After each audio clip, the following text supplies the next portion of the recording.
Po nainštalovaní aplikácie Phoenix ju spusti a prečítaj si úvodné informácie.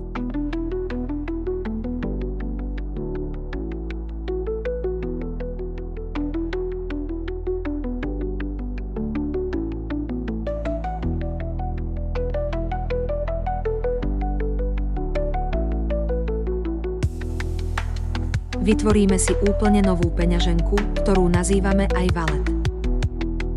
Peňaženku vytvorí Phoenix úplne automaticky, tvojou úlohou je si ju zálohovať. Po kliknutí na obnovovacia fráza sa uisti, či máš dostatočné súkromie a zadaj zobraziť sít.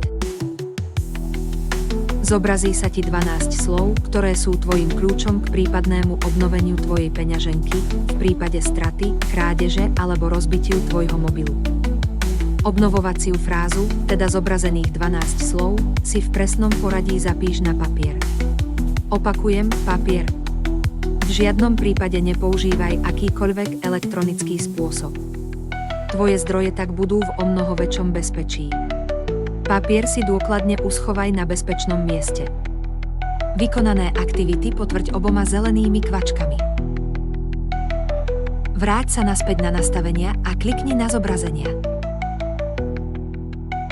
Nastav si tvoju domácu Fiat menu na automatické zobrazovanie. Vráť sa na úvodnú obrazovku a začni kliknutím na Prijať. Phoenix vám automaticky vygeneruje prázdnu faktúru.